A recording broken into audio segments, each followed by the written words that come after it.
Урматтуу угармандар, эми залкар жазуучу Чыңгыз Айтматовдун Гүлсарат повестинен уктурабыз.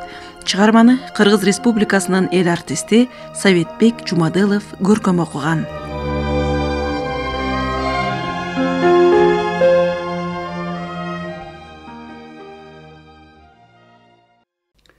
Гүлсары токумга үйрөнүп, жатыркабай ыксынбай калды. Ээси минип алса, кайра шаттангандай жүрөт. Ооздук кемирип чукчурулат. Танабай тизгинди кагып, жоргосуна салып коет. Анда Гүлсары даңгыр жолду тапыратып, ыргактуу чыккан дүбүртү кулактын кучуусун кандырат. Минген адам салмагына ыргагын жазбай, безилдешке биротоло ыгалып кетти. Көргөн кишинин көз жайнап, тамшанып калат. Ай жаны бар. Жорго болбосоң кое кал. Соорусуна суу койсоң да чайпалбасов, деп үн салып калышат. Мурдагы жылкычы кадимки торгой кезигип Танабайга ыраазы болду. Бали Танабай, өркөнүң өссүн. Жакшы үйрөтүпсүң. Ал эми көрүп ал, жоргонун жылдыз жаркырап жанар.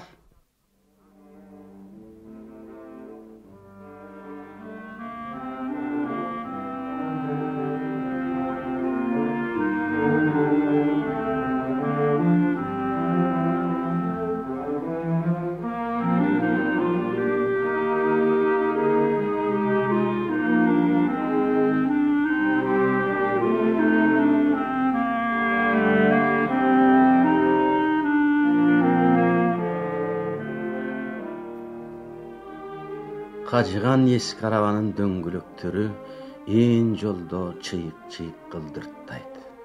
Анда санда чыйкылы үзүлүп өчө калат. Картаң ат алдан тайып, улам токтой берди. Токтой калганда теребелди ың-жың басып, өз жүрөгүнүн тум-туп какканы кулак түбүнөн угулат. Танабай карыя Гүлсары эс алганча күтүп турат да, жүр Гүлсары, жүрөгөй, күн кечтеп баратат, кыбырап жыла берели, деп жылоодон сүйөө кармап, кайра жетектейт.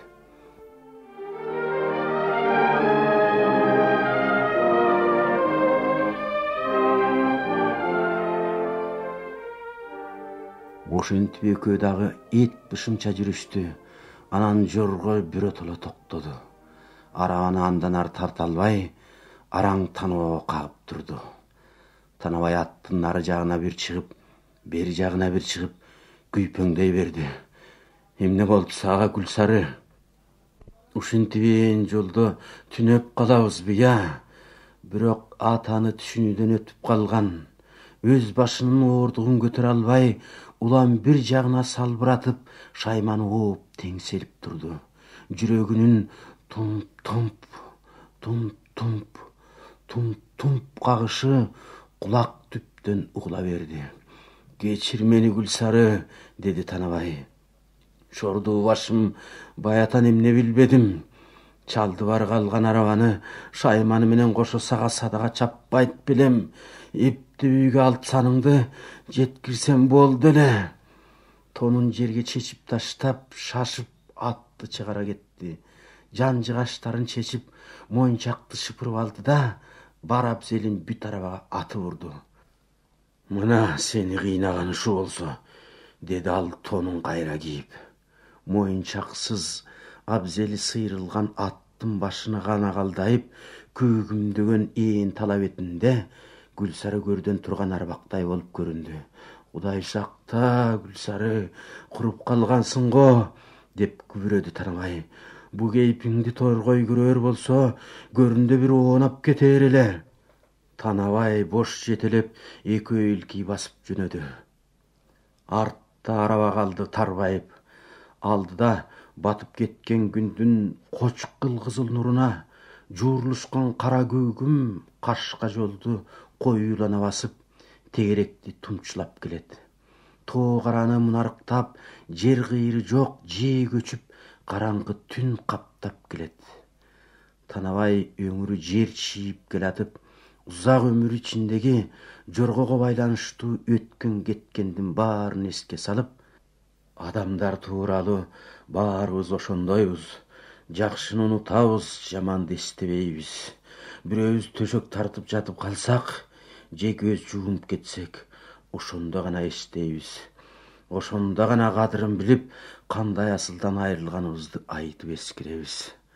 Адамды ошентебиз. Адамдын жанына тилсиз макулуктун баркын билмек кайда? Гүлсарга ким минбеди, ким кумардан чыкпады? Кимди гана алчактатып алып жүрбөдү эсил жорго? Эми картайганда баары унутуп таштап кете берди. Мына кароосу кетип мүргүп, карлыктан мөгдөп келет. Чиркин күнүндө кандай ат эле. Өткөндү эстесе оролу келди. Өмүрүндө басып өткөн жолуна көптөн бери кылчайып карабаганына таң калды. Эми кайдагынын баары кайра тирилип, көз алдынан өтүп жатты тизилип. Эч нерсе эсте мүлдө чыгып кетпейт экен. Башта танабай өткөндү көп ойлочу эмес, ойлогусу да келчү эмес. Бүгүн уул келини менен сүйлөшүп, эски жараттын оозун ачып алган соң, түн жамынган ара жолдо өлөсөлү ат жетелеп келатып, өткөн өмүрүнө жаны кейди. Өкүнө бир кылчайды эле, караңгыдан калкып чыккансып, көз алдынан чууруй берди. Божуну ийнине салып, сүйрөй тартып, батмандаган ойлордун салмагы ого бетер ыйыктап, танабай илкип келатты. Божу тизгин улам тартыла калат. Ийни талып кеткенде божуну башка ийнине которот. Бара-бара антиш да кыйындады. Ат араң эле бутун сүйрөп, оордугун ага салгансыды. Ошондо танабай атты эс алдырышка токтоду. Ойлонуп туруп, жүгөндү да башынан сыйрып алды. Чамаң келсе алдыга бас, мен артыңан жүрөйүн. Коркпо, таштап кетпейм. Кана илээлеп баса бер. Ошентип эми ат алдыга түштү. Жүгөндү ийнине арта салып, артында танабай барат. Төл башыдан калган жүгөндү таштап кетмек беле. Гүлсары тынып токтой калса, танабай да токтоп күтүп турат. Анан экөө дагы жол тартат. Карыя адам, картаң ат.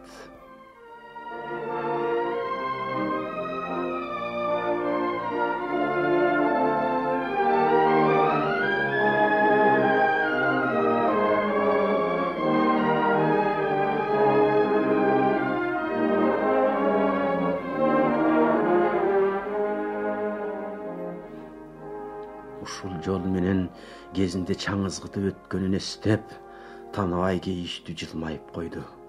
Гүлсары жоргосун кызый салганда, чаңы куйругулаш жүрө албай, узун чубалып калар эле. Учкан жылдыздын куйругундай чаңды көргөн адам дароо таанычу. Жаныбар Гүлсары баратат деп калар эле. Жел сүзгүнү Гүлсары зымырап өткөн жол үстүндө боз булачаң реактив самолеттун түтүн изиндей болуп көпкө турат тарабай.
алыстан көрген койчуман боорду таягын жөлөнүп туруп, алакан серепчилеп, "Ат жаныбар, Гүлсарынын жүрүшү го бул" деп шыпшынат эле. Керимселге бетин куйкалатып, жорго үстүнө канат бүткөндөй бараткан адамга ичи күйөт. Мындай жорго такымына тийгенде кыргыз баласынын төбөсү көккө жетип, колтугуна канат бүтөрү да рас. Гүлсары болгону канча башкарма минбеди. Алардын ичинде акылдуусу да болду, акмагы да болду. Ак жүрөк адалы да, суук кол арамы да бар эле. Бирок кимиси болсо да башкармалыктан түшкүчө Гүлсарыдан түшчү эмес. Кайдем ошолор. Эртеден кечке бел оорутпай ээринди чайпаган Гүлсарыны эстер бекен ошолор, деп ойлоду Танабай. Экөө кыбырап отуруп, жарлуу сайдагы көпүрөгө жетти. Жетип токтоду. Гүлсары жаткысы келип, буттар бүгүлө берди эле. Танабай жаткызбады. Бир жатып калса кайра тургуза албасын билди. Тур дейм, деп бакырып ийип, жүгөн менен атты башка салып калды. Урганына өкүнүп, ачуусуна уулга кыйкырды. "Билбейсиңби, акмак? Арам өлгүң барбы? Өлбөйсүң, өлтүрбөйм сени. Тур дегенде тур!" деп аттын жалынан тартты. Гүлсары бүрүшкөн буттарын кайра араң түзөп, өпкөгө онтоп жиберди. Түн караңгы болсо да, Танабай аттын көзүн дагы бир кароого даабады. Мойнун, омуроосун сылап, сол колтугуна кулак төшөдү. Жаныбардын жүрөгү көөдөнүндө аптыга кагып, аңтарылып, комторулуп, тум-тумга чабалактап жаткансыды. Танабай бели талып кеткиче ушу калыбында тура берди. Бир окумда белин түзөп, башын чайкады да оор күрсүнүп алды. Көпүрөдөн өтүп, жар бойлой кеткен жалгыз аяк төтө жолго салбаса болор эмес. Тоо бөксөлөп кеткен төтө жол жакын, бирок караңгыда адашып кетпесе болду. Танабай бул аймактын коен жатагына чейин билет. Адаша койбос, ат чыдаса болду. Танабай ушуну ойлоп турганда, алыстан келаткан машинанын жарыгы көрүндү. Жаркыраган эки көз жерден чыга калгансып пайда болду да, теңселип узун шооласы менен түн койнун титкилеп тез жакындап келатты. Танабай жоргосу экөө көпүрөнүн башында турган. Келаткан машина экөөнө жардамын тийгизе албасын Танабай билип турду. Билсе да ээн талаада адам пайда болгонуна канимет алып, келишин күттү. Айтор бири көрүндү, деп ойлоду. Жүк машинанын жарыгы көзүн карыктыра тийгенде колун калкалады. Машинанын кабинасында отурган эки адам көпүрөнүн башында турган адам менен атты таңыркай карашты. Ат дегенде ат эмес. Башында жүгөнү, үстүндө ээр токуму жок, тек ээсин ээрчиген ит шекилдүү. Машинанын жарыгы көз ирмемге караңгыдан таап алып, кубарта жарык кылган ат менен чалдын элеси аппак болуп, арбактын сөлдөрү кейиптенип кетти. "Тобо, түн ичинде эмне кылып жүргөн эмелер?" деди шофердин жанында отурган тумакчан узун жигит. "Жанагы жолдон көрүнгөн араба ушунуку го", деди да шофер машинасын токтотуп, башын кабинадан чыгарды. "Эй, абышка, жайчылыкпы? Тиги жолдо жаткан араба сеникиби?" "Меники", деди Танабай. "Баса ошондой дейм да. Эски араба турат, чалды бары чыгып. Абзелин ала кетели десек, анысы да иштен чыгып калыптыр." Танабай унчуккан жок. Шофер кабинадан түштү. Оозунан арактын ичитип бурук этип, чалдын жанынан өттү да, нарак жол үстүнө талтая тура калып, заара ушата кетти. "Арабаны эмне таштадың?" деди мойнун буруп. "Ат болдуруп тарта албай калды. Картаң ат байкуш." Эми кайда бармаксың?" "Үйгө, Сарыкоого." "Түү!" деп ышкырып жиберди шофер. "Тоогобу? Анда жолубуз башка экен. Же болбосо совхозго таштап кетейин? Андан ары үйүңө жетип аларсың. Разымын. Атты таштап кете албайм. Ал дагы өлө сөйлөнүбү? Ой, ит карайбы мунуңу? Жардан нары кулатып жибер, карга козун жеп коер. Келе, жардамдашып коелу. Жолуңа түш, кете бер, деди Танабай түнөркөп. Өзүң бил, деп шофер бұрс күлүп, кабинанын эшигин тарс жапты. Алжып калган чал тура. Машина ордунан козголду. Узун шоола жарыгын ала кетти. Көчүндөгү кызыл көздөрү үңүлө тиктеп, машина өткөндө көпүрө кычырап калды. Караган кишини чакаба чегесиңби? Өз башыңа келипсе кантесиң? Деди жанындагы тумакчан узун жигит машина көпүрөдөн өткөн соң. Урдомо ошону, деди шофер рулун айландырып. Мен да далайды көргөм. Айтсам иштин жөнүн айттым. Таштай албайм дейт жанакы сөлөкөтүн. Эскинин калдыгы да. Билсең азыр күн көрсөтүп жаткан жалаң техника. Кайда барсаң техника. Согушта да техника. Алигидей чалдар менен жылкынын заманы өткөн. Айбан экенсиң, деди берки жигит. Атаңын какпашы, деди шофер. Машина кеткен соң караңгы түн кайра каптап алды. Көзү караңгылыкка кичине үйрөнгөндө Танабай атын айдады. Чү жаныбарым, чү. Илгерилегендин иши илгерилеген. Чү. Көпүрөдөн өтүп, атты жалгыз аяк жолго бурду. Жар башындагы караңгыда жүлөсү араң байкалган бозомук сызманы кубалап, өкө өр талаша жүрдү. Тоо артынан ай кылтыйды. Төбөдөгү жылдыздарда айдын чыгышын күткөнсүп, көктүн ызгаарында муздак дирилдеп турду.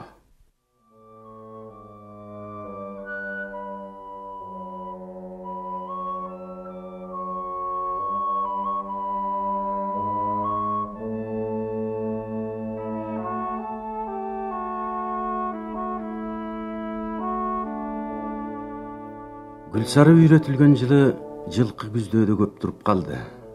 Кыш кечигип түштү, жумшак түштү. Жааган кар жер чиштеп жатып калбай, бат-бат эрип, малдын чөбү жеткиликтүү болду. Кыштан мал эттүү чыкты. Жаз чыгаары менен бөксө тоо ачылып, жака жадырап, жашыл кийингенде жылкы төмөн түштү. Согуштан кийин Танабайдын өмүрүндөгү жыргалды доорону ошол учур болду. Ак боз ат менен карылык али артуу ашуунун ары жагында эле. Ага чейин деп азырынча Танабай алкынган бышты жорго минип алчыланып жүрдү. Балким жорго 2-3 жыл кечигип тийсе, андагысындай кызыгын көрө албас беле, жигитчилик доорун сүрө албай калат беле. Гүлсарын үнүп баратканда Танабай эл көзүнө көйрөңдөнүп коюудан да тартынбады. Сыңаптай чайкаган жоргонун үстүндө көйрөңдөнбөскө чара барбы? Аны Гүлсары да жакшы сезчү.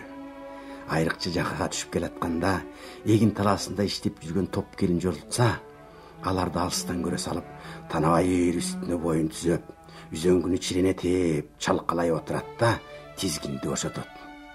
Ээсинин кыймылын Гүлсары да сезе коет. Арылдап жоргосун күүлөп жиберет. Жалы желге сапырылып, куйругу чубал жийлешип, анда-санда кош куруп, кулакты чийте коюп жүрүп берет Гүлсары. Мемиреген эгин талаасынын үстүнөн дүпөдүп дөөрт чыгат. Убат жолдо келаткан ак кызыл жоолукчан келиндер жарыла берип, эки бетте белден чыгып көйкөлүп турган буудайга кире качат. Чурулдап токтой калып, жалп карашат. Жорго зуу этип өтө бергенде, келиндердин жүздөрү, күлмүңдөгөн көздөрү, аппак акак тиштери көз алдынан учуп өтөт.